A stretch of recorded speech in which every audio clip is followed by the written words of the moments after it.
Thank you very much. It's an honor to be with you. And a special group of people, the farmers. Nobody's done for farmers what I've done. Unfortunately, they haven't followed through. We made a deal with China. Was one of my best deals that I made. I made a lot of good deals, but we made the USMCA, Mexico, Canada, which was terrific. But we had a specific deal with China where they were going to buy $50 billion worth of farm product.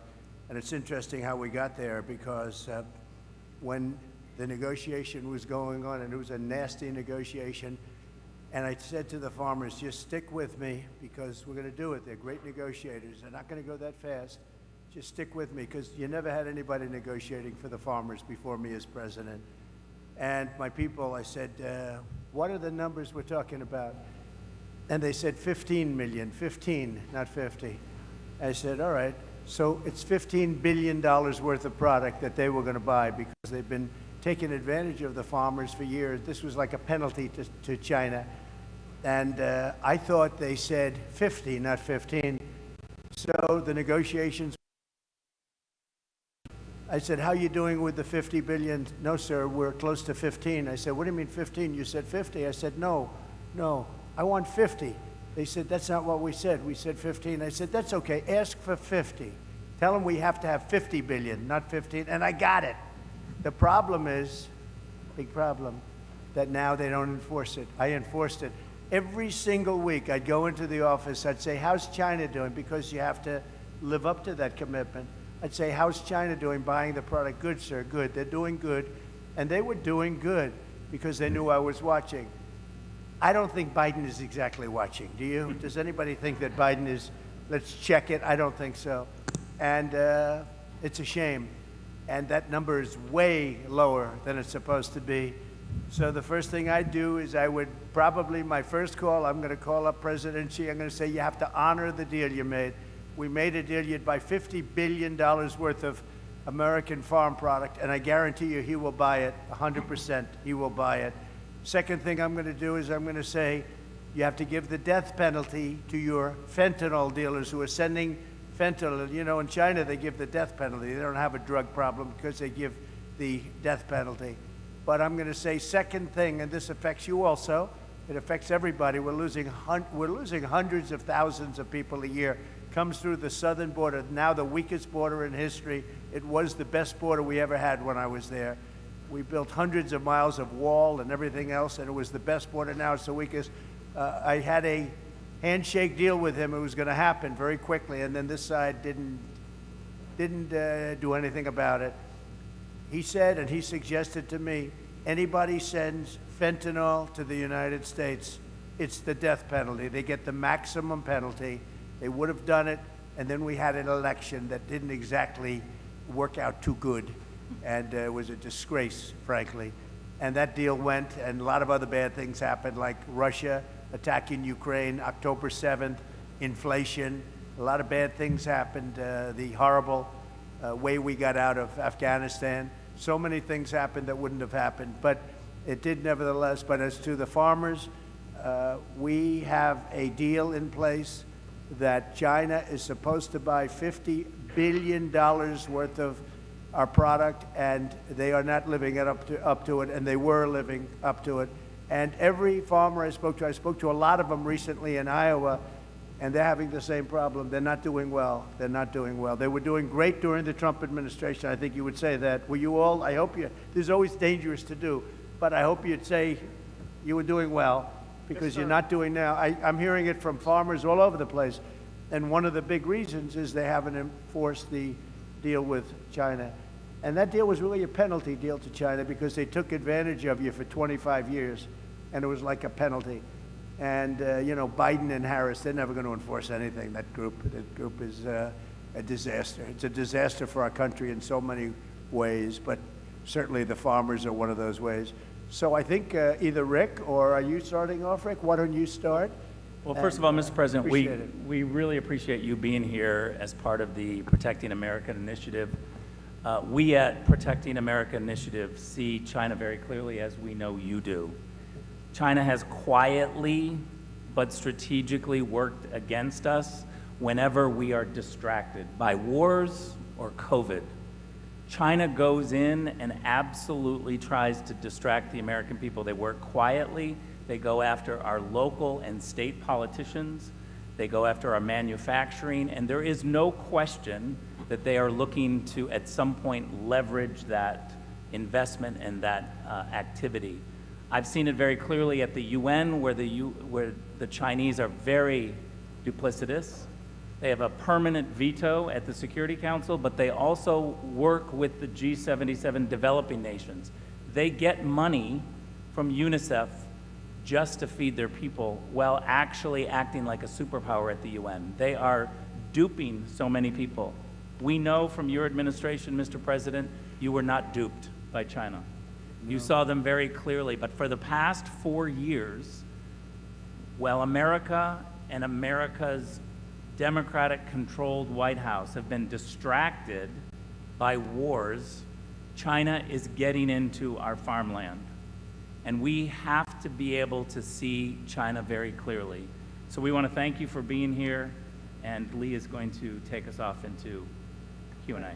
Well, thank you, Rick. Like Ambassador Grinnell said, President Trump understood the Chinese Communist Party threat and protected Americans from the CCP's attempts to infiltrate America. It is great to be here with the 45th and our next President of the United States, Donald Trump. China now owns 349,442 acres of agricultural land in the United States. That is up 82% from 3 years prior. America's food supply and the farmland that enables it is critical to our national security interest, especially due to China's aggressive ventures into the U.S. food supply. While in the White House, President Trump took on China in many ways that stood up for American farmers. In 2018, he signed a law requiring the federal government to review CCP purchases of land around critical infrastructure, airports, and military bases. That is why we need President Trump back in the White House to pick up right where he left off and go even further. Another one of President Trump's greatest accomplishments was the groundbreaking United States-Mexico-Canada trade agreement that replaced NAFTA, improved supply chain resiliency, and put America's farmers first. The USMCA provided new market access for U.S. agricultural products, a fair, non-discriminatory pricing plan, and improved grading standards for products. It has been reported that the USMCA trade deal led to $2 billion in annual increases for the U.S. in agricultural exports to Canada and Mexico, with an overall increase of $65 billion in gross domestic product for farmers and ranchers. Contrast that to Kamala Harris's lack of support for U.S. farmers and weak stances on China. At the time, then Senator Harris voted against President Trump's USMCA trade deal, voting against America's farmers. Harris also opposed President Trump's necessary tariffs against China, and most recently cast the tie-breaking vote for the Biden-Harris scheme that has sold our auto industry out to China. That's what brings us here today, to discuss what Pennsylvania farmers need from the leaders to combat the threat that they see every day from China. President Trump is here with us today to listen to those concerns, to offer his remarks on China's influence over our food supply. And President Trump, if it's okay with you, I'd like to introduce some of our panelists who are here. I'd love that, yes. Our first speaker here is Todd Reamer. Todd is a cattle farmer from Westmoreland County. Todd? Hello, I am Todd Raymer. I own with my wife a beef cattle, cow-calf operation right here in South Huntington Township. My concern today is with foreign entities buying up American farmland while young Americans can't afford to or even get started. My dream was to buy a farm. And I was fortunate to find a farm and purchase it for 30 years while working a full-time job in addition to doing the farm. Finally, in 2010, I was able to quit my full-time off-the-farm job and devote all my time to the farm, something that is rarely achievable now. I know there are young farmers out there who really want to aspire to own their own farm and ranch, but they can't afford to do so with the high costs of the farm, the ranch, and the equipment to get started. We all hear the word sustainability. To stay sustainable, we need to give Americans a chance to own farms and ranches so they can continue to produce the safest food supply in the world for generations to come. And perhaps a solution could be maybe to offer a retiring farmer or a rancher an incentive tax break if he sold his farm to a farmer or rancher, American farmer or rancher. Also, if I may, I understand that China now owns major meat processing plants. They hold the contracts on production barns, and they even own feed milling plants all in the United States. I believe that it is Americans should control their own destiny when it comes to food production and the future of it. It's a life of hard work and heartbreak, but I know there's some young farmers out there that can carry the load if we can give them the opportunity. I had an uncle who was a lifelong dairy farmer, and when I was a kid back in the 70s, he had a bumper sticker on his GMC Jimmy that read, "No farmers, no future." That was 40 plus years ago.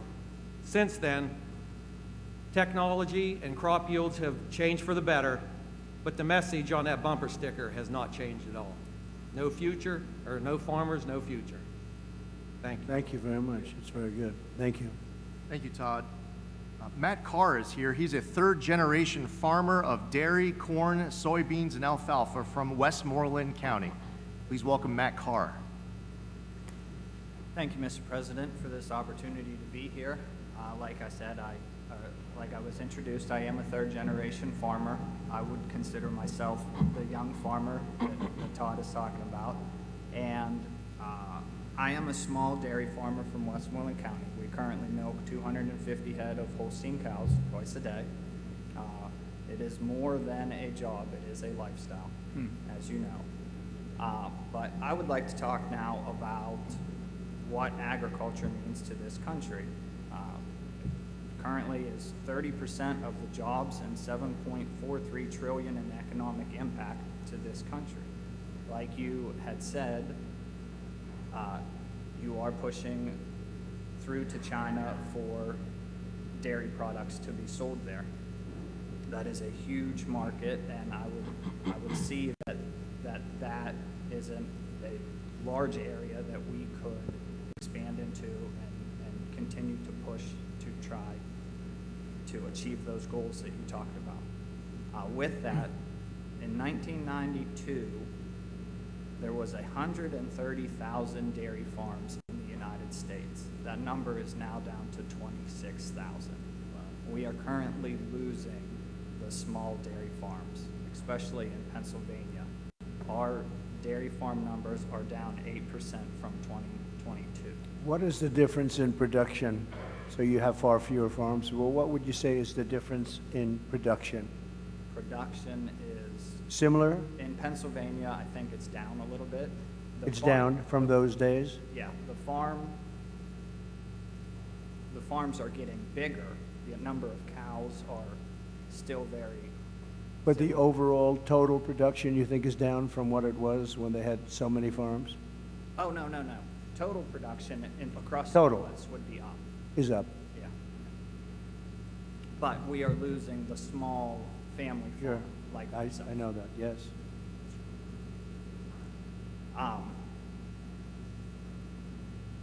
Dairy margin is the margin that we have in order to make a living and a profit is extremely tight. Our input costs are up. So is there a way for America to, we talked about manufacturing, can we manufacture our own and not rely so much on foreign inputs for that? in order to address what we need in order to survive into the future. Thank you, Matt. Did a great job. Appreciate it. Thank you. Nick Stafiri is a hay, beef, and pork farmer from Fayette County. At this time, I'd like to introduce Nick Stafiri. Hello, thank you, Mr. President, for having me, and thanks for the opportunity to be here today. My name is Nick Stafiri, as they said. I'm from Lower Tyrone Township, Fayette County. My family owns a small 120-acre farm where we specialize in freezer beef and hay. My story's a little bit different than everybody around the table. I didn't grow up with a farm. I married the farmer's daughter, so I kind of got that on the backside. Very smart. My mother-in-law was a full-time farmer in our operation. My father-in-law, myself, my brother-in-law, my sister-in-law, my wife, everybody else had a job off the farm.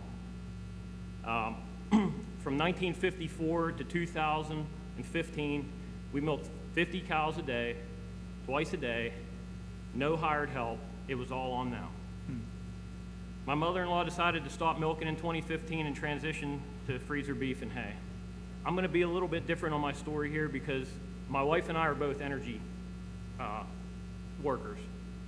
So with the energy transition in Pennsylvania, our focus and our ability to have take our financial resources and put those back into the farm has been tremendous. Without that energy job, we wouldn't have been able to better our farm and better our situation. Without my industry and my work family, the opportunities afforded to me, especially like this today, wouldn't be possible. And as you sit here today, you're sitting on atop of the Marcellus and the Utica shales. Right. The most prolific shale plays in the world are underneath your feet. My family depends on my salary and my wife's salary, and those salaries are dependent on pro-American, pro-energy policy. With this pro-energy policy would allow operators to develop abundant clean natural gas from below our feet. Appalachia produces roughly 30 billion cubic feet of gas per day. We could double the amount if we were just given the opportunity. Common sense policies that allow for infrastructure to be built here. Pipelines. We need more pipelines. Doubling our output would be the equivalent of putting 10 million barrels of energy on the market for the world stage. Providing opportunities for families to remain farming, because guess what? We pay those royalties. We pay billions of royalties a year to landowners, just like everybody that's around here at this table. Right. And, you know, due to the ups and downs, I want to tell you a little bit of a personal story of mine. Due to the ups and downs of the commodity-based business, 4 years ago, I was faced with an ultimatum. And that ultimatum was, do I chase my corporate job, or do I stay here and work on the family farm? My wife and I, we made the decision not to move to Texas. We made the decision that it was family first, that it was legacy over money. So our conscious decision to raise our two beautiful daughters as fourth generation on our farm is the best decision we made in our relatively young lives.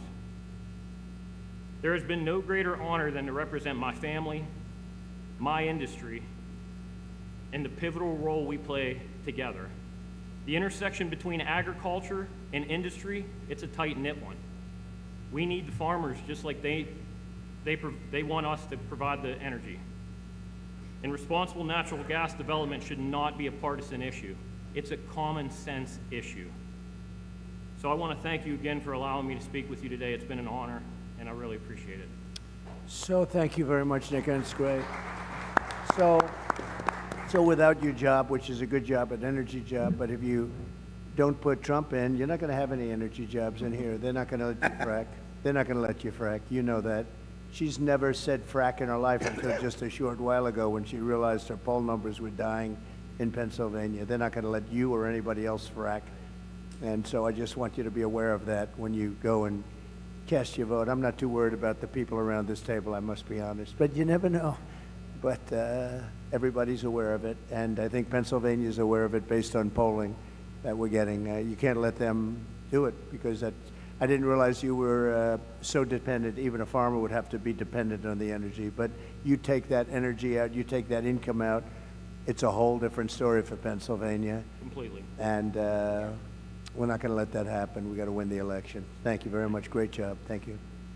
Our next speaker is Mana Papafavare, the CEO of General Carbide. Thank you so much. So again, my name is Mana Papafavare. I'm the president and CEO of General Carbide Corporation. We are a 56-year-old manufacturer of carbide and steel tooling components and assemblies for lots of industries that include oil and gas, ammunition tooling, and agriculture, to just name a few.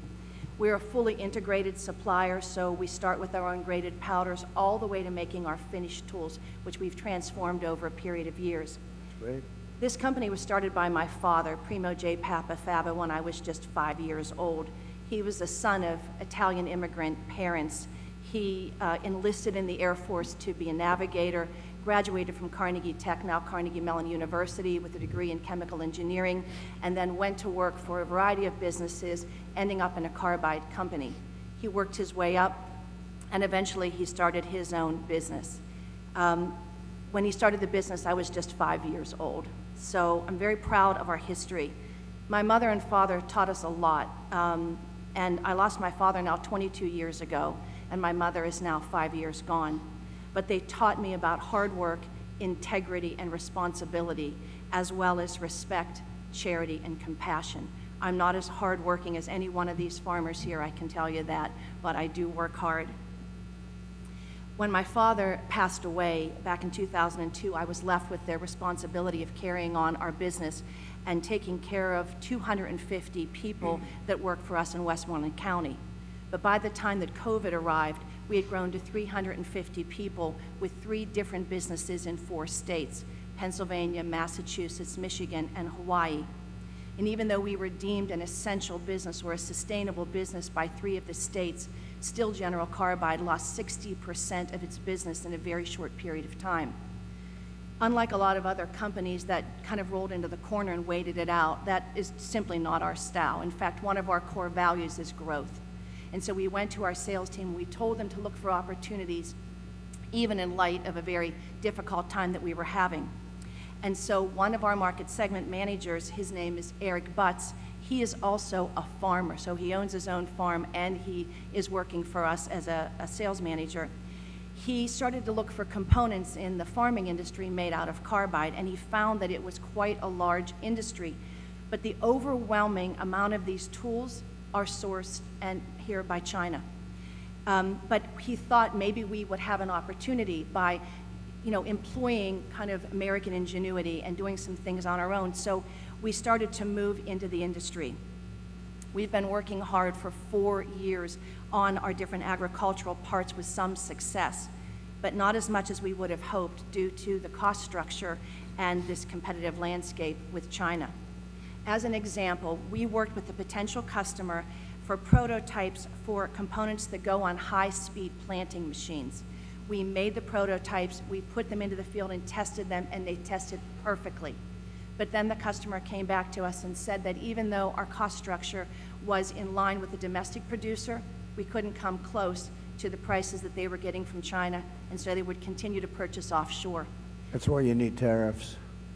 This is a loss of $500,000 for just that one part, and there are so many different kinds of parts that we have out there. We're currently working on components for several aspects of agricultural, the market including ground prep, seeding, and harvesting. And we've had some success. We're using better grades of carbide. That also costs more. We have instituted robotics and other innovative processes. We have 24/7 customer service and communication with our customers.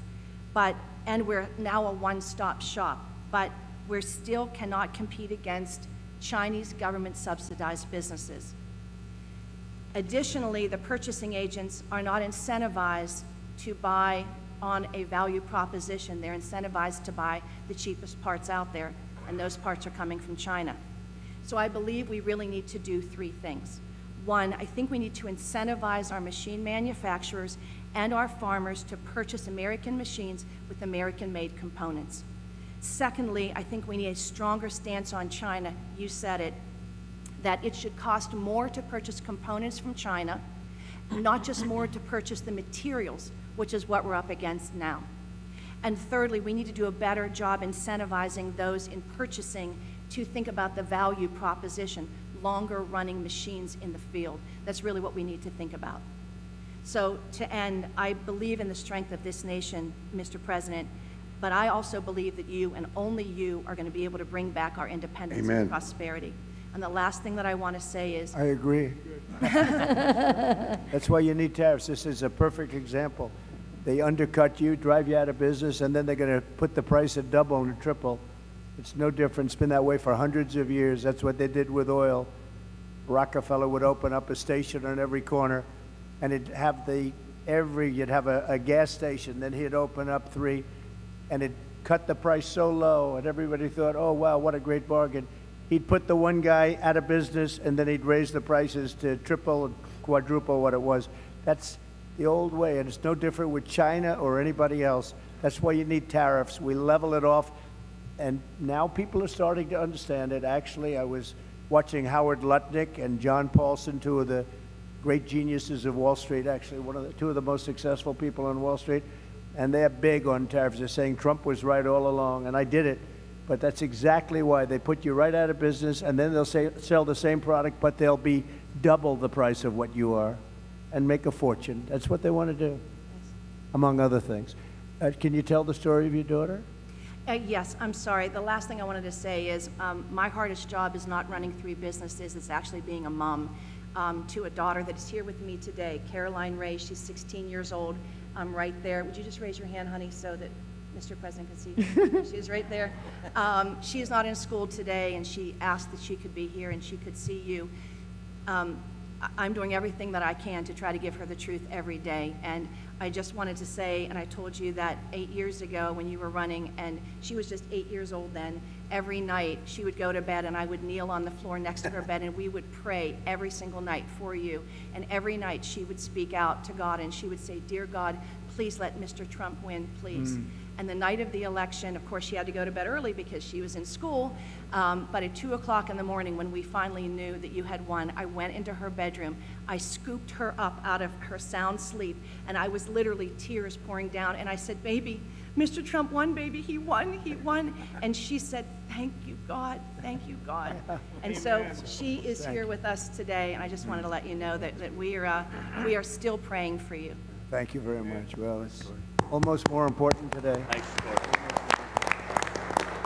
When you add the border where we have millions of people coming in and from prisons and from mental institutions and terrorists and traffickers, human traffickers, drug traffickers, I believe it's more important today. We had a bad border then, and I fixed it, totally fixed it. In fact, it wasn't even a subject at the next election, but we totally fixed it. And but that border was nothing compared to what's happened now. This border is so bad and so dangerous for our country. I think it's more important today. I think it's going to be the most important election in the history of our country. Thank you very much, and thank you, beautiful daughter. Thank you very much. It's a very nice story. Thank you. Beth Leeper is a small business owner, former dairy farmer, and current beef and crops farmer from Westmoreland County. I'd like to introduce Beth Leeper.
just to run some equipment and the lights. That doesn't include heat. In 2023, feeder calf prices reached an all-time high. Coupled with the increase in other commodities and prices to farmers not keeping up, this equals very small profit margins, and therefore, we have been purchasing a fraction of the feeder cattle that we have the capacity to feed. Our farm currently feeds out approximately 70 to 100 head of cattle, and that is reduced from 180 to 200 head just 2 to 4 years ago. But we have the capacity to feed upwards of 400 to 500. Actually, we are currently feeding only enough to satisfy our direct-to-consumer base, as it remains somewhat constant. The seasonal tourism of camping and skiing in the Laurel Highlands contributes to our sales, and we are located in the heart of the Laurel Highlands. I handle all of the customer relations for our on-the-farm market, and our customers often share their concerns with me. These are some of the things I hear most often. I really don't eat a lot of beef anymore. It costs too much. I can't afford to purchase a whole animal this year. What smaller packages do you offer? We are visiting from out of town. We don't have any places like this where we are from. And recently, the thing I've heard the most is I used to purchase bulk beef from a farmer nearby, a friend, a relative, but they don't have cattle anymore. Just last week, a local dairy in operation for over 65 years announced the closure of their bottling operations due to rising costs of supplies and down demand. Other farms in the area have declared bankruptcy or sold off property and downsized. I can't even get started on the detrimental effects that the weather has had on the vegetation in our region this year. From hailstorms to droughts, our corn and soybeans were among the victims. Nevertheless, farmers are no strangers to the risk and the gamble that they take every single day in order to do what they know and love, and that is to farm their land. And as always, this too shall pass, hopefully soon. Jeremiah 29:11 tells us, "For I know the plans I have for you, plans to prosper you and not harm you, plans to give you hope and a future." I'm not an economist, and to be honest, foreign policy is not in my wheelhouse, but this roundtable event is to address on how to protect our farms and food from China. It seems like basic, conservative common sense to me. Do what it takes to keep our farms producing, our markets selling, and our customers buying. Thank you for your time. Thank you very much. Beautiful. Thank you. Thank you, Beth. Dave McCormick, known national security expert, a fellow former veteran of the 82nd Airborne Division, and hopefully our next senator here from Pennsylvania. Dave McCormick. Thank you. Thanks, Lee. And Mr. President, thank you for being here. And, you know, a lot of bad things have happened over the last 3.5 years, but there's two particularly relevant to this audience. One is, as Lee said, China now has the upper hand. China is our adversary, smells weakness in all of its relationships with the United States because of the weak policies of Harris, Biden, and Bob Casey, who's been a 98% vote. Right. The second bad thing that's happening is our family farms, as you're hearing, our farms across Pennsylvania are struggling. Agriculture is the biggest industry in Pennsylvania. We have 52,000 farms. And under the Biden-Harris-Casey administration, it's been a disaster. Everywhere I go, I hear the skyrocketing prices, the price of inflation. I hear the burden of regulation. I hear the implications of the war on fossil fuels and what it's done to our farmers. And so when you're back in the White House, and we have a majority in the Senate to support your agenda, and I've heard you talk about this, I think the people in this room can have a lot of confidence in fair reciprocal trade. Under your leadership, we had that. We've lost that. We'll get that again. Under your leadership, we can make sure we reduce our dependence on China for semiconductors, for pharmaceuticals. We got to have food security, and the people in this room are the providers of food security, not just for Pennsylvania, but for America. You know, we got to stop this buying of farmland. It's going up dramatically. It hasn't hit Pennsylvania much yet, but nationally it's growing dramatically. It'll come to Pennsylvania too. I know you're going to stop that. And then finally, I'm so glad you said it, energy. I mean, the reason many of these family farms are still operating is because of the energy revolution, the royalties that come from the wells on their properties, the incomes coming from energy workers. So this is a very simple choice for the people in this room and the farmers across Pennsylvania. It's a choice between strength and weakness. It's a choice between common sense policies that get our economy back on track, create a balance in our relationship with China, get the upper hand again, and unlock our energy versus a radical liberal agenda under Harris and Casey, which will take our country further in the wrong direction. I think I can say with a lot of confidence, Mr. President, the Pennsylvania farmers, the agriculture community here has your back. Thank you. I think they do. Thank you. And you're right, David. Bob Casey, and I've been there for a long time, actually, 4 years, but a long time. He has done nothing for the farmer. He has not been there. He's 100% with the Biden vote, I guess just about 100% of the time. Bob Casey is not the right one. This gentleman right here, he's tough, he's smart, and he loves the farmer, and we're going to turn it around. But Bob Casey cannot help us. He has never done it. Not good for the farmer. So I think you probably learned that the hard way. Thank you very much, Dan. Thank you, sir. Darrell Becker is the Fayette County Farm Bureau president. This time I'd like to introduce Darrell Becker. Thank you. As Mr. Zeldin said, my name is Darrell Becker. I'm a 30-year Fayette County farmer who operates a beef, sheep, and hog farm with my wife, 2 adult children, and my son-in-law. And we have an intergenerational family. I have 3 of my grandkids live with me. It's wonderful. I also serve as president of the Fayette County Farm Bureau for the last 6 years, and I'm also the chairman of the Land Preservation Board for the last 6 years. And I was going to talk about land preservation, but I got beat up by my local members who tell me that I need to talk about soybeans. So I will tell you that we all know that China has no desire to buy products from us. We know that from what happened in your last administration, where they didn't even want to deal with fair trade.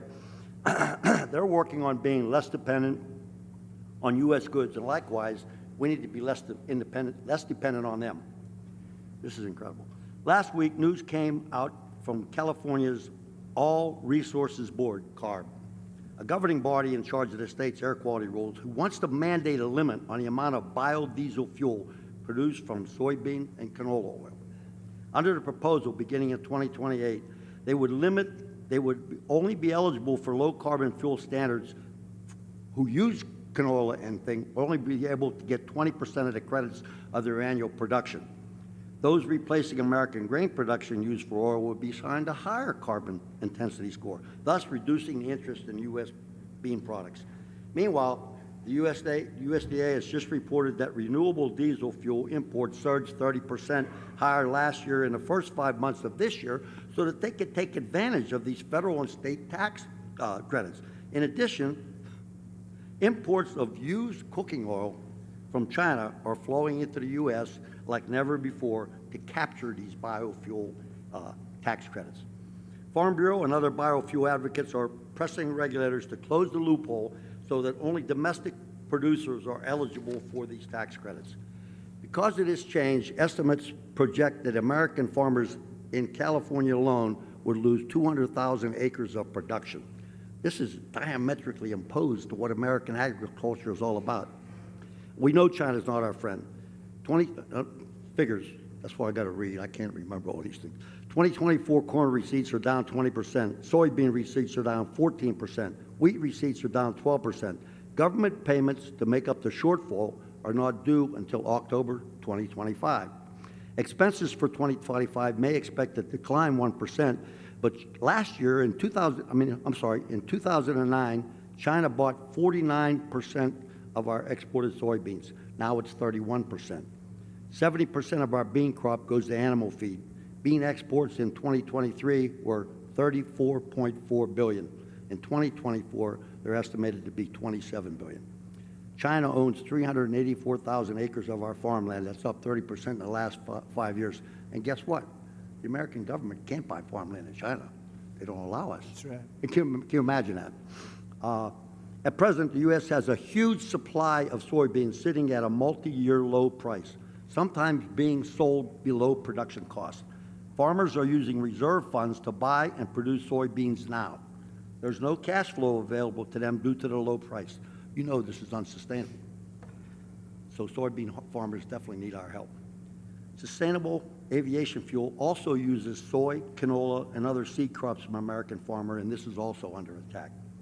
We are putting ourselves at extreme risk in the supply chain, knowing that a huge amount of the herbicide 2,4-D and many repair parts for agricultural use are imported from China. How much risk can we absorb and rely on a country that is trying to replace us. We need to build domestic demand. Our government needs to invest in American agriculture. American farmers want a free market that can sustain the industry. They don't want handouts, they don't want loans. They want to be able to produce their farms. They're all hard. This is the backbone of America. The current administration has shown that they are not friendly to American agriculture. Every producer that I spoke to for this presentation resonated the same message. We cannot survive another 4 years. Mr. President, my 3 grandkids who live with me, if you could see Henry, who's 3, and Holland, who's 2, get into the UTV and drive down to what they call the big barn when we feed our steers, or they go pick chicken eggs, or they help us move cattle. The spark in their eye, the smile on their face, that's the future of America, and I want to make sure it stays here, and I know you do too. So I guess they all said that we wouldn't survive 4 years. I'm sure that when you get elected, that my line would be, help us make American agriculture great again. Well, Thank you, Mr. President. We'll take care of it. We'll take care of it. It's not very difficult to do. We're just being ripped off by other countries, and not only China, by the way, but we're being ripped off at levels that nobody's ever seen before. And this administration has allowed it to happen because you were making probably the best you've ever done 4 years ago, 5 years ago. You were doing better. All farmers were. They were doing better than they ever did. And now they're doing very better. I mean, I hear more complaints from farmers than almost anybody, and that's the backbone of this country. So they'll be very happy for a long time to come, okay? Can I add one more thing and say to you that we've seen the decline of the mom and pop stores. And what you're hearing is that we're seeing the decline of the American family farm. That's America. So, I mean, anybody that's not paying attention to what's going on needs to wake up and get out and vote. And we know who they got to vote for. You, Mr. President. Thank you very much. I love your hat, too, by the way. I noticed it right away. Thank you very much. We'll take care of them. Your grandchildren will be farmers.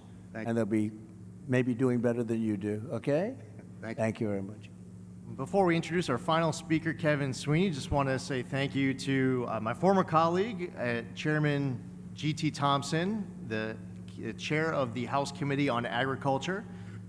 We have Kim Ward, the Senate President here in the great Commonwealth of Pennsylvania, and Dan Mall, who is the GOP chair of the Pennsylvania House Ag and Rural Affairs. At this time, we're going to introduce our final speaker, Kevin Sweeney, who's a cattle farmer from Washington County. Kevin? Thank you. Mr. President, I want to thank you for your personal sacrifice for us and your family. Thank you. I'm 71 years old. I'm a new farmer. I've owned my property since 1988. I'm a retired physical therapist, and I have 4 kids and 4 grandkids, and my goal is to develop this farm and make it a legacy farm like some of the people around the table are now talking. I raise beef and sell hay. That's all I can do. My soil is type 7 soil. The USDA has a soil map of the entire country. That soil is only good for raising grass and beef, and maybe grow some trees for timber. But I'm trying to expand it each year. I have a customer base that's getting bigger each year, and I've been full-time retired since 2019, and that's what I do. The issue that I want to talk about today in regard to China is solar panels. I'm being approached, and other farmers are being approached. The current offer is $3,000 a month per acre per year for the next 30 years. That's a lot of money. Who's subsidizing that? Is our government behind these people that are offering us this money? Where's that coming from? Well, they are. I mean, that's a lot of money. That's right. They are, and they're allowing China to come in and just dominate the industry. That's right. They're sending panels over. Many of them very defective, very bad panels, but they're sending them over, and they are really putting a lot of people out of work. But that's amazing. It's an issue. That's a form of subsidy. Most of the small farms that are around me, I'm very close to Enlow Fork Bailey Mine Complex. It's one of there's top 10 underground coal mines in the country, and they're in that group. They mine a lot of coal. All that coal goes down the railroad, into the rivers, and goes to China. Okay, and it's unfortunate. These companies I'm surrounded by have bought up a lot of the small farms that I was fortunate enough to buy in 1988. They were beef farms. They were the same type of farmers as mine, but they own all these. They own all this property. Okay, my concern is, what if one of these foreign entities come in, and even though they don't own the land, they buy that company and then directly have control of the lease or that land and are able to use it for whatever reason. My other concern is the federal government. What if, for public use, they come in and say that they want to take my farm and put solar panels on it? What guarantee do any of us have that the government, Big Brother, won't come in and do that to us? We need to know about that. That concerns me. In the news right now is the sale of U.S. Steel to Japan. Okay, and I just happened to be researching it. I didn't realize that U.S. Steel has a land division, huge land division. They have vast holdings in this country. So when when Japan buys U.S. Steel, they're buying a lot of land with it. Will they have the ability to put solar panels on it or use it for another purpose? We don't know.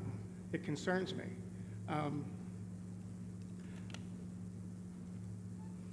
U.S. Steel also owns a lot of coal mines and iron ore mines, which I didn't realize. They have all these iron ore mines out west, and a foreign entity is now going to own all those. And I've said this for a long time. I'm from the Mon Valley, and when I grew up, there were steel mills everywhere. Everybody in my family worked for steel mills. There's none left. They're torn down. They're not even there. The same with coal-fired power plants. They're gone. Should we have some sort of a strategic plan to keep some of these steel mills and to keep some of this stuff as a strategic reserve, whether it's minerals, not only oil, but coal, iron ore, those sort of things? It concerns me that that's just going to go away to foreign countries. It worries me. I have a couple of tax concerns, one being the death tax. My 4 kids, what's going to happen when I'm 71 years old when I'm not here? They're going to pay big money, or they're going to have to sell out, or they're going to have to go get solar panels to keep the property. So, if you can do something about the death tax, appreciate it. So. By the way, the death tax is, in the Trump bill, you don't have to pay a death tax or a inheritance tax. And under them, they want that terminated. They want you to pay. And what happens, especially with farmers, you're sort of land rich but cash poor. A lot of farmers are land rich and you love it, but you don't always have cash. And you leave it to your loved ones. You leave it to your children, which you want to do. That's what the ultimate is. If you love your children. In some cases, you don't love your children. You don't have to leave them anything, right? But generally, you love your children. And you leave. You have no problem with your children. But you leave it to your children, and what was happening is people were going out borrowing a lot of money in order to pay the tax, borrowing from the banks on their farm, big liens on the farm, very smart banks that know how to do it, and the children would go bust, or they'd spend everything they could to pay the tax, and they'd live a very tough life and usually lose the land. I got rid of that. You have no tax to pay on these small farms and businesses. And it's a great thing. Nobody talks about it much. The fake news doesn't ever talk about it, but it's a tremendous factor. And it was one of the things that I was happiest about, because literally farmers are going out of business. Children, they take the farm from their parents and they have to go out borrow a lot of money, and they can't afford to do it, and they can't pay the interest rates. They end up losing the farm over a short period of time. So we got rid of the estate tax or the death tax. And now it will come back under play under Comrade Kamala. That's what happens. That's not good. What about our capital gains tax? Are we going to keep that down? Well, that's the worst. They have unrealized capital gain. How about that one? Yeah, how about that? Unrealized. So they want to give you a capital gain if the value of your land goes up. Nobody's ever heard of it before. It's a communist thing, It's a communist thing. It's unrealized capital gain. You'll have every business person, every company leaving this country. It's called an unrealized capital gain, and it's a concept that's been talked about for years. I don't know if any country has even done it, but she wants to do it here. And, come to think of it, now that I'm with farmers, it'll affect farmers probably worse than anybody. We have all the minerals under us, which we own, and they're going to put a value on those, and even though we haven't taken them. You know who's going to make a lot of money? Appraisers, lawyers, and accountants. Well, I have 2 accountants, 2 of my sons are accountants. They'll be very happy. It's crazy. I have some expenses regarding fuel. Okay, and I had the opportunity to call up my fuel provider last Thursday when I found out I was going to be here. And I'll just give you a couple of numbers. Use a fair amount of off-road diesel. Off-road diesels come down in price, surprisingly, in the election year. Right now, 2024, I can buy off-road diesel for $2.95 a gallon. Okay, in 2020, $1.86. Regular diesel, I use for my truck. It has a road tax and stuff on it. It's around $4.50 a gallon now. Back in 2020, it was around $2.80. Non-ethanol gasoline, ethanol gasoline, as much as we want to have ethanol, it's not good for small equipment, chainsaws and all the small equipment. It eats up the carburetors. It's really not a good thing to have in small equipment. And so I use non-ethanol gas. Right now, it's $4 a gallon. 2020, it was around $3.15. So it's gone up. Propane I use to heat with, it stayed about the same. It was $1.97 a gallon in 2024. In 2020, it's $1.65.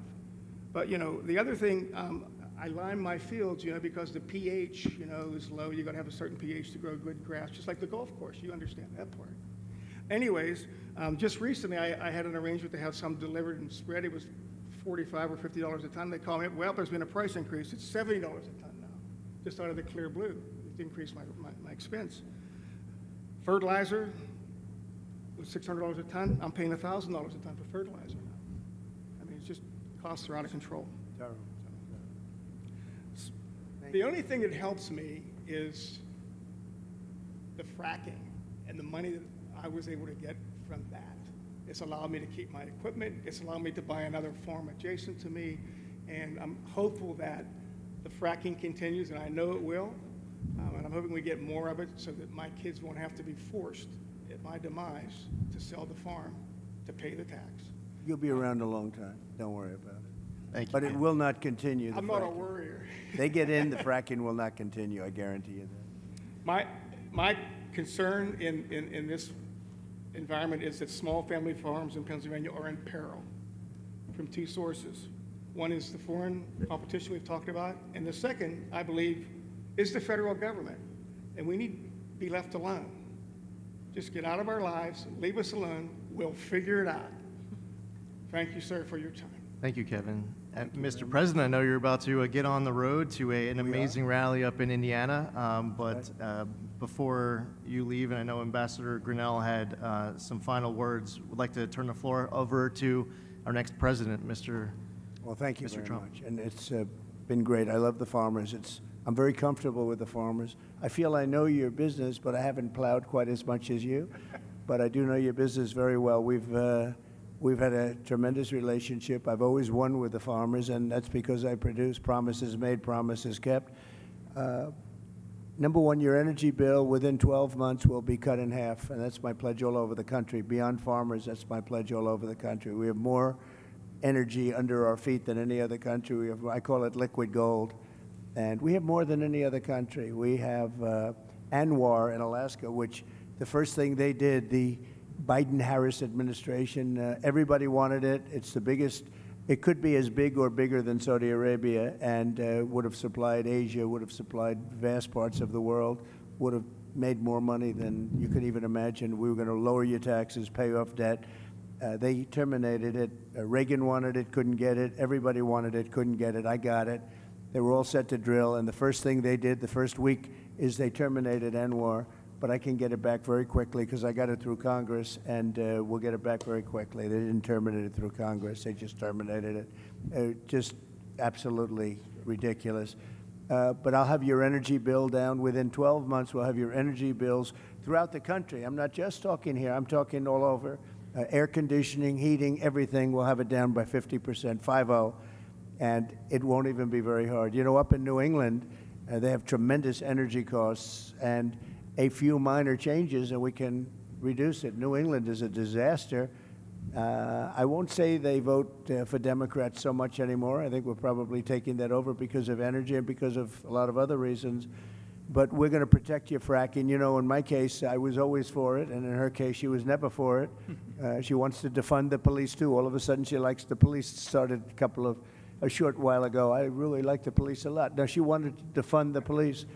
She did things in Minnesota that were so bad. She was bailing out people that wanted to kill the police, and were actually trying to kill the police and burning down Minneapolis. So we're going to do things the way you want it. A big factor here is, with all of you as I speak, is energy in two ways. Number one, you want to be able to collect royalties and other things, or even have a job in energy. That's very important to help your farm. And the other thing is you got to keep the prices down. So we're going to do both, and we'll do it fast too. It'll be largely taken care of within 12 months. I predict within 12 months it'll be down 50%. And if they get in, your energy costs are going through the roof. Okay, they're going to go through the roof. You won't have a farm very long. I will tell you that.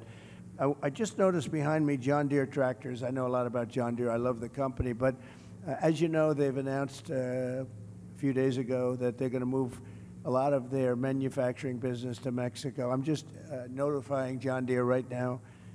If you do that, we're putting a 200% tariff on everything that you want to sell into the United States, so that if I win, John Deere is going to be paying a 200%. They haven't started it yet. Maybe they haven't even made the final decision yet, but I think they have.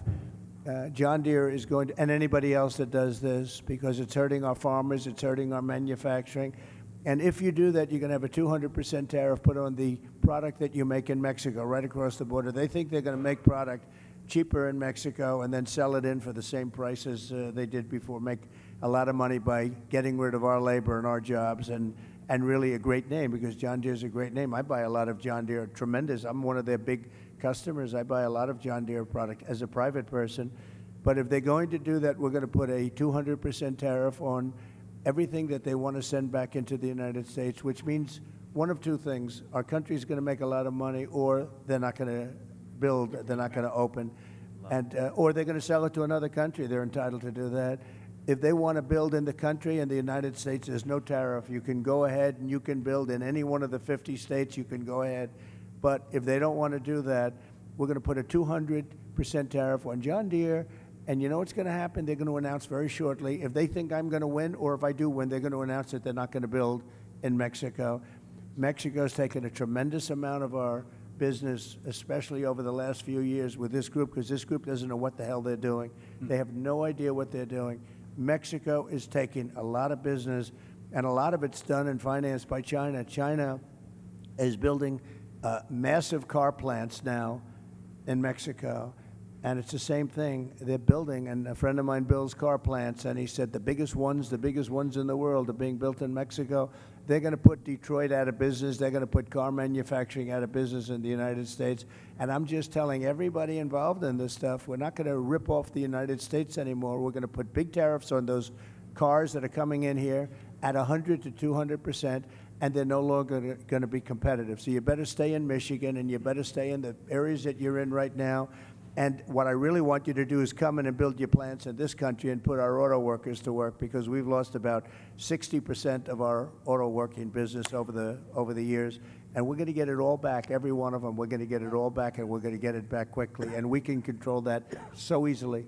So if they're building those plants in Mexico, which they're starting, if they're building and they wouldn't have done it with me, but now I guess they figure when they started, it was a little while ago, I guess they didn't even know I was going to run. They weren't too happy when they heard I was going to.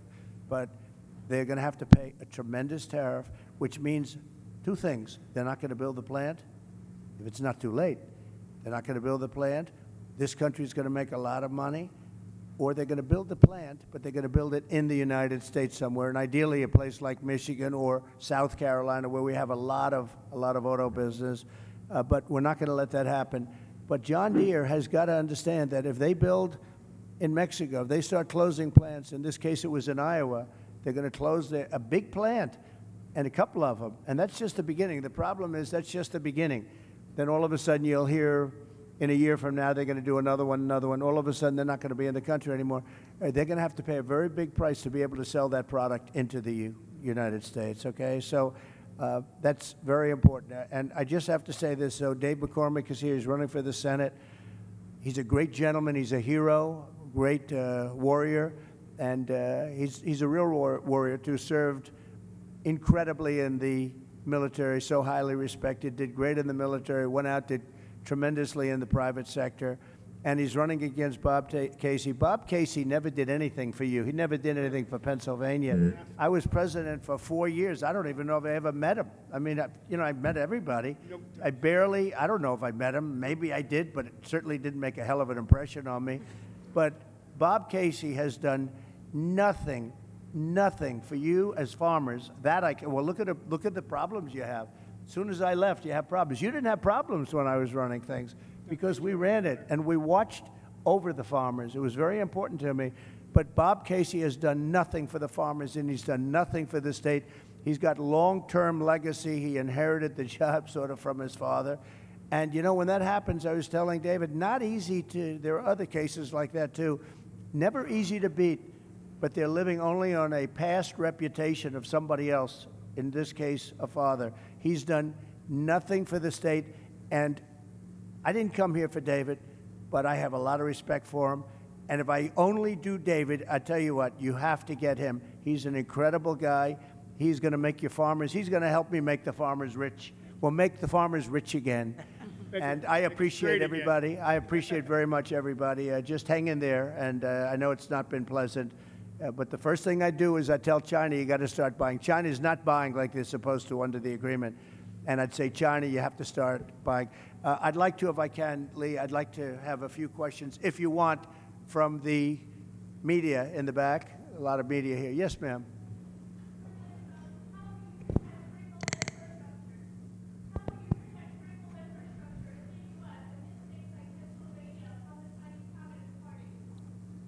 Well, we're going to protect it by saying you can't come. You can't do it. We don't want you buying our land. We don't want you taking the land and basically taking it off the market. And we don't want you doing it. And they're buying at levels that nobody's ever seen before. We don't want you buying. It's very easy to do. That's a very easy thing to do. But it's causing a lot of disruption, and that's what they want to do. So we can do that very easily. Question? Yeah, please. Yes, yes, sir.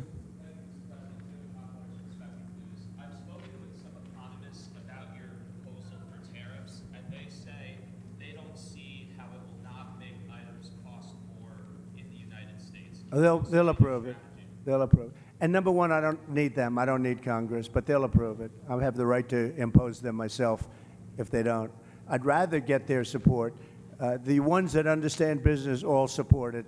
I think David would be a very big supporter of the tariffs because you understand what's happening, right? David's a great business person, led a great company. No, the ones that understand business, they understand. You know, I'll give you an example. China will charge us, and it's not only China. I hate to keep using China because it's everyone. The European Union is a disaster for you also, by the way. They don't want your farm product. They don't want our cars. They don't want anything, and yet they sell tremendous amounts of Mercedes-Benzes, and I mean, they sell cars to us, but they don't want our cars. They don't want our farm product at all. They don't want it, but they sell farm product to us. And we have a tremendous deficit. And I had them shaped up real good, but they've gotten out of control. Yep. They're really out of control. And Mexico's out of control, to be honest with you. They're taking a lot of our companies in the last couple of years, and companies are moving down to Mexico. They don't know that if I come in, it's not going to work out too well for them because they're not going to be able to sell their product into the United States. They're going to have to pay a price, which will make it uncompetitive for them to do that. So we are going to do a real job. We need the support of Pennsylvania. It's a very important state, and she is not going to be good to Pennsylvania between pricing and energy. You know, they started off knocking the hell out of the energy that I had. I had it going at a level. We were number 3 and probably number 4, and by the time I left, we were far and away number 1, ahead of Saudi Arabia, ahead of Russia. And then they cut. When they came in, they started cutting, and then prices started going through the roof at the beginning. And what they did is, let's go back to what Trump was doing. We got to go back. And they opened up the stuff that they were cutting, and it was a similar amount. But what they don't say is that we would be at least 3 to 4 times more production of energy right now, and your prices would never be what they are because you can't compete when you have to pay that much for energy. So they didn't do their job. And by the way, if they won, you could forget about it. They want to go to all-electric cars. How's that going to work? They don't go far. They're too expensive. They're made in China. And on day one, I end the all-electric mandate. And I'm a fan of electric cars. Elon Musk frankly gave me the most beautiful endorsement. He endorses me all the time. He says, this is the only guy that's going to save our country. He's been very generous. And I think he makes an unbelievable product. But you have to be able to also sell gasoline-powered cars. You know, we have gasoline, and they want to use something that we don't have, but China has, because for the batteries and everything, China has and controls that market. But the problem is they don't go far, and they have other problems, like if it's cold, you get a little bit cold up here, they don't work too well in the cold. There are a lot of problems, and a lot of assets too.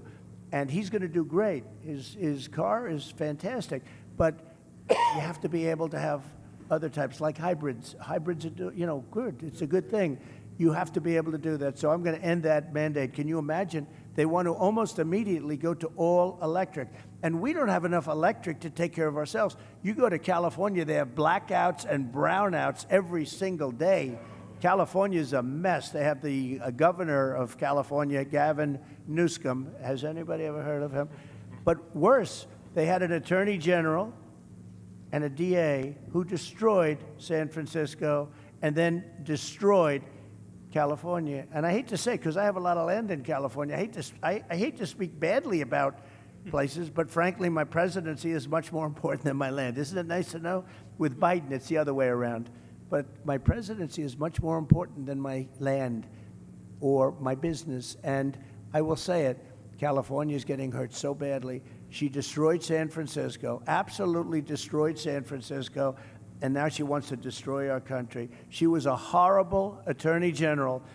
You could steal $950 worth of merchandise for a store and you wouldn't get prosecuted. But anything above that, you wouldn't get prosecuted either. She was a horrible attorney general. She was a horrible DA. She was a DA of San Francisco. That was the beginning of the end. San Francisco was possibly the best city in our country 15, 18 years ago, and now it's not livable. We're going to bring them all back. We're going to bring the cities back, but it's not even livable. So Pennsylvania is a very important place, and it's, you know, I went to school here. I went to college here, as you know, and it's a great place. It's a fabulous place at the Commonwealth, and we're going to make you very happy. All of those things that we talked about are very easily solvable with you. That's such an easy, that could be done in one day. I had a cabinet maker. He said, sir, China and South Korea are dropping cabinets into our country for nothing, and I can't compete. And I studied it, and I ended up putting a 50 or 75% tariff on all cabinets coming into the country. And I didn't know the guy. I met him previous to going in to the presidency. And I saw him 4 years later. He said, sir, you saved my business. You saved the job. I expanded. They stopped with the dumping. And the steel, the same thing. I think the steel people like me the best. Unfortunately, Biden's let it go. I put tariff. They were dumping Chinese steel into our country, David, at levels that nobody's ever seen before. We've never seen anything like it. And I put a 50% tariff on all steel coming in from China and some other places too, but all steel. And we saved these companies, but Biden has let it go. And we need steel. Look, you know, there are some things you could get from outside, but if we're in a war and we need army tanks and we need ships and we need other things that happen to be made of steel, what are we going to do? Go to China and get the steel? We're fighting China, but do you mind selling us some steel? Think of it. These people don't know what they're doing. So I put big tariffs on steel. They were dumping steel, and it was bad steel, too. It was rotted, called rotted steel, bad steel. It was imperfect steel. People were building girders for buildings, and they check them, and they're not good. The steel wasn't good. But they were dumping at tremendous levels, and I ended the dumping of steel. But these people, since they took over, this U.S. Steel, I would not allow that deal to happen. U.S. Steel, this was one of the greatest companies in the world. You go back 70 years, this was the big deal. United States Steel, and now they're going to let the Japanese buy it? I wouldn't let it happen. I'd help them so they can make the steel company good again. This was the biggest company in the world, the strongest company, had the biggest reputation. It represented our country, and now we're selling it to the Japanese. The psychology of that is unacceptable to me. So I wouldn't let that deal happen personally, but we'll see what happens. I hope it's going to be, I hope it won't have closed by the time I get there, but I would not let that deal happen. And you're right, they have other things. You look at China, They're opening up coal plants. Every week they're doing a big coal plant. And John Kerry, I watch this poor guy. This guy, it's so pathetic. He flies over in his own jet. You know, his wife has some money from a certain family, right? Yeah, right? And he's got a little jet. He flies over to China. He sees President Xi. Oh, yes, I will consider this very strongly. I will consider your request to stop building coal plants. And then he leaves, and he comes back. Oh, I had a good conversation.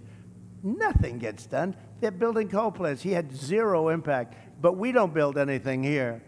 And what people don't understand is all that pollution in China, all the pollution everywhere in the world, much of it flies right over the United States, takes 3.5 days, comes in from China, and it's sometimes bad, and it flies right over the United States. So what are we going to do about that? But nobody ever discusses that. They don't want to talk about that. So we'll be nice and clean.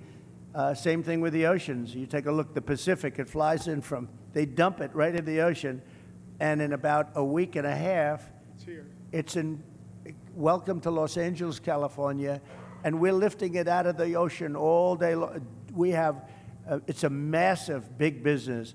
We're taking their garbage out of the ocean because it floats right to our West Coast, and other countries too. So it sounds bleak, but we'll get it all straightened out, and we'll get it straightened out fast. And I just want to thank Lee, and I want to thank everybody here. I'll tell you, Rick Grinnell has been amazing with me from just about the beginning. You know, he was the ambassador to Germany, and there was no happier woman in the world than Angela Merkel when I announced that I was taking Rick back to Washington and giving him an even higher position. This was the happiest woman in the world when she heard he was leaving Germany.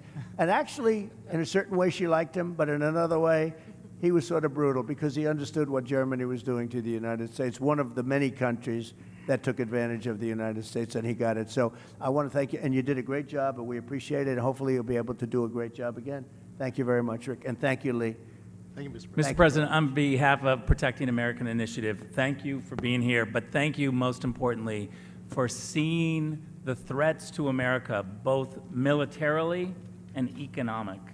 And we appreciate that. Thank you very much, everybody. Thank you very much. And Mr. Congressman, thank you very much. Great job you're doing.